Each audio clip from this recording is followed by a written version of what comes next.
त्वमेव माता च पिता त्वमेव त्वमेव बन्धुश्च सखा त्वमेव त्वमेव विद्या द्रविणं त्वमेव त्वमेव सर्वं मम देवदेव।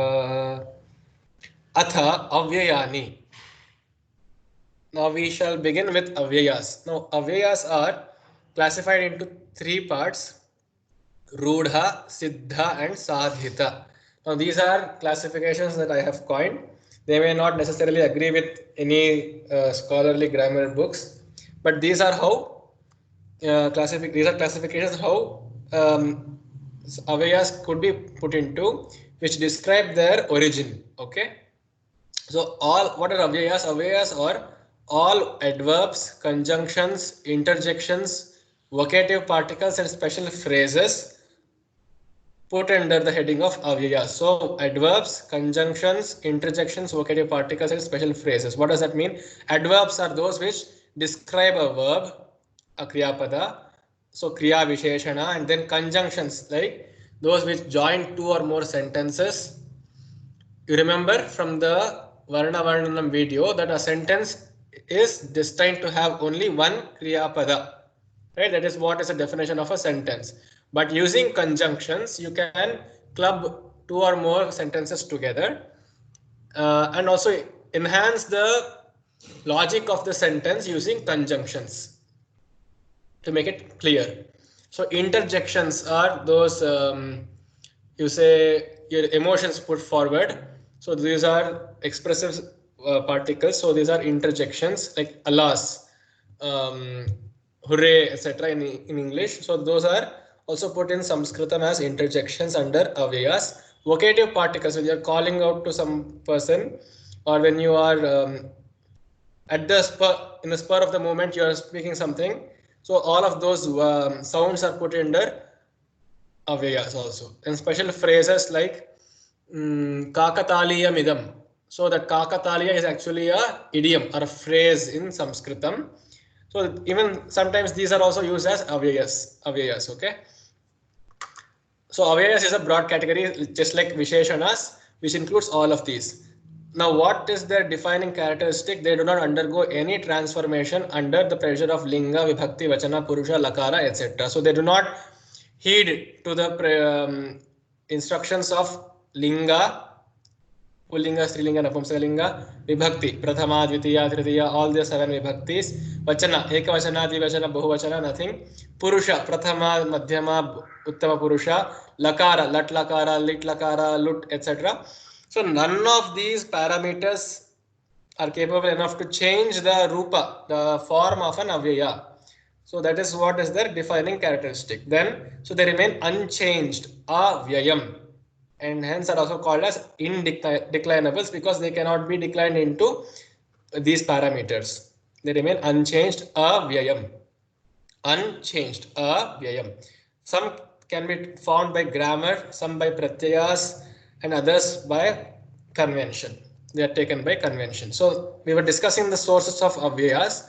So rudha means which has come by convention. They do not have any particular grammatical construction procedure, and it has just been accepted as being an avyaya from time immemorial. Then you have siddha, which means which is already derived. Okay, they have been derived by whatever rules of Panini or other grammarians. They have been derived, and they have been proven that these are avyayas. That's it, and they are to be used as avyayas, but they have a particular method of birth. They have a particular origin. They have a story to tell. And sadhita is those which can be produced by the user as and when the situation arises and it demands. So these are not necessarily, all of them have not been listed and said these are what avyayas are. So these are akriti ganas. These can evolve. These can take inclusion. They can include many more insertions. So these are sadhita avyayas which have again a particular procedure for derivation, and these can be used by the user as and when he wants. This is what I was summarizing here. These Ruda have come from conventions. These are not derivable. cannot be used to generate other variants. Okay, variants in the sense you can't operate pratyayas, other pratyayas on these rudha avyayas to make some other word. So usually are conjunctions, interjections, and prefixes. So all of these upasargas, cha, tu, and these padantyas, padapuranas, all of these come under rudha. Hey, hi, rai, vocative particles are also put under rudha.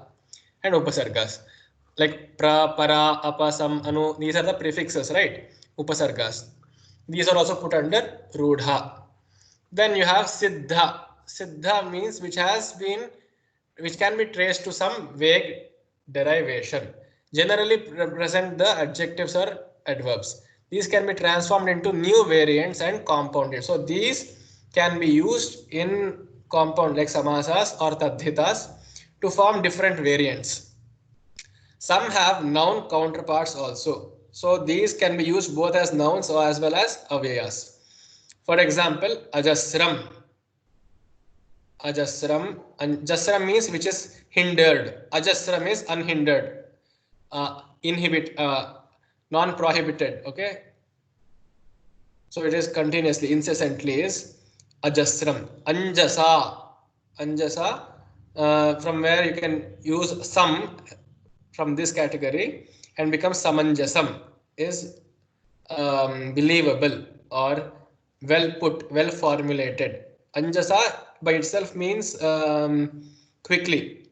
Okay. Samyanch, tasmat, hathat, prage, in the morning, hathat, by force.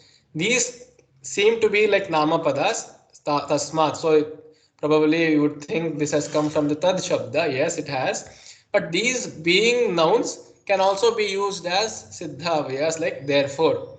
So for the word therefore, the word is tasmat. It does not necessarily mean from some object. It just means therefore. Okay.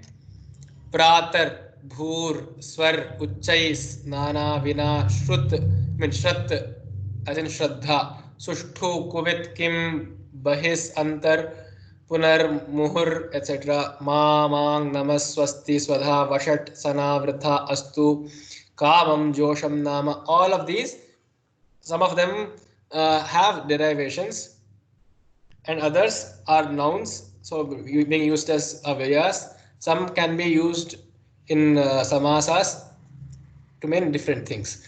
Then sadhitas are those which can be formed even today by adding suffixes or by any syntax of compounds. Fully derivable and are used as gerunds, infinitives, reiterations, reduplications, adverbs, and other special phrases. For example, in the tadhita category of sadhitas, you can get yatha, tatha, itaha, tatra.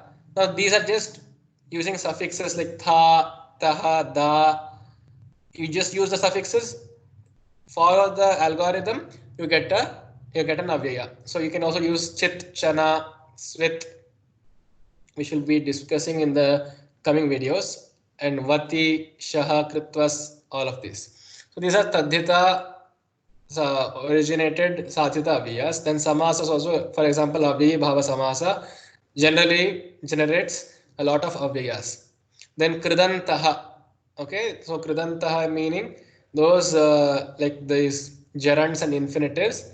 Patum, srishtva, saram saram, upavishya, astave, tave, taven, shadhye. All of these are sadhita avyayas. You can form avyayas. You can form these words using a prefix suffix play of syntax. That's it. So here are some examples of these avyayas. Cha, where most commonly used avyayas cha. Apane amrani narangani cha santi. Apane, in the shop, amrani, mangoes and oranges are present. And so the word cha means and, A-N-D, and. Api, also. Tvam api vadeyam va. Should I tell you also? Also. Iti. Satyameva jayate. Iti bharata vakyam. Iti is used as thus. Thus. She said so. S-O, so. Satyameva jayate. is what Bharata Vakyam, is what Bharata said. Then eva shalayam eva nidraluhu bhavami. I become sleepy only in the school. In school, eva is only. Yatha tatha, yatha raja acharati, tatha prajaha acharanti. Just as, so does. Just as, so does. Just as the king functions, so does his subjects. Anjasa pashya, quickly, immediately. Anjasa pashya, kantakasyat. Or it also means look carefully. Look carefully, there could be a thorn. Prasahya means forcibly, compulsorily. Prasahya bhojayati swasa. Sister, swasa is sister. Bhojayati is she feeds. She feeds forcefully. Upanadi, near the river. Upanadi kandukam patitam asti. The ball has fallen near the river. So the phrase near the river is the Aveya itself. Sushraya. Sudaha Sushraya Atithim Atoshayat. Sudaha, the cook, the chef, having cooked well, pleased the guest. So having cooked well, so that Jiran is there, right? Sushraya. Shra means to cook. Sushraya, having cooked well. Kimartham, Janasankhya Kimartham Adhika Jata. Why has the now the Kimartham means why? Why has the population increased? Mastu, I do not want, or let it not be. Enough. Dukkham mastu, let there be no sorrow. So now these avyayas can be used as in a part of a sentence to enhance the meaning and give clarity. That's what, right? Conjunctions, interjections, they are just there to add to the logic of the sentence. That's it. They may not play necessarily a huge part in the logic of the sentence, but without avyayas, the sentence would create a lot of confusions, right? It could be prone to more interpretations and more uncertainty. So avyayas are necessary in that sense. These are generally not ordained to follow a prose order, but for emphatic, vocative, and accentual particles, the position in the sentence matters. What does that mean? So since Samskrita does not have any prose order, Gadya, you can use these avyayas wherever in the sentence if the user deems it fit, but emphatic, which is like eva, only, the word only should be used as the sentence demands. So I can't say, so if I say Saraswati eva shubhatama, only Saraswati is the most auspicious. That is one way of using eva. If I say Saraswati shubhatama eva, she is only most auspicious, she is nothing else. So that emphatic avyayas like eva, iti, etc., these have to be used in their right appropriate places as the sentence demands. And vocative particles like aho, bata, ha, all of these vocative particles, again, now this is left to the discretion of the user itself, the speaker. Accentual particles, like when you're using u, e, nanu, all of these accentual particles, again, their position in the sentence matters, because these say how a particular person is speaking. When you say saha nanu sundaraha, sahu nanu sundaraha, what, isn't he so beautiful? Saha sundaraha nanu, is he beautiful? So that accent and that these small meanings, these small perturbations in the meanings come because of their position in the sentence. Avyayas can be considered as subanta, except that even if they are attacked by those pratyayas, they do not show any visible change. Now, where do you put these avyayas? Are they put under subantas or tigantas? People would like to put them under Subantas because you can justify their stance in Subantas as being, even if the Supratyas, right? These Supratyas are added on the Avyas, they retain their form and they do not suffer any change. In that way, you can put these Avyas into Subanta category and you can remain, you can be at peace. They form a peculiar, interesting class of words with spectacular meanings, connotations, and usages, right? Now, these class of words again are very easy, and so you can keep using these avyas to your heart's content so that you get familiar is one thing, and then you would enjoy using these avyas in the sentences. They can give different connotations and usages. They can be easily used by beginners, sportfully and playfully. They can create and dissolve relations between two other words and act as brokers. Yeah, they bring two words together. They get them married. They act as the priest in their marriages, etc. So they have a lot of role to play between words, linking words. They are found in sentences at sometimes nonsense places, and they don't contribute meaning to that sentence there. What does that mean? So they are used as padapurana or padyapurana, which means they are used as fillers in a sentence. They do not mean anything by themselves, and they do not mean anything in the sentence also. In an example, you would say, I like this, like,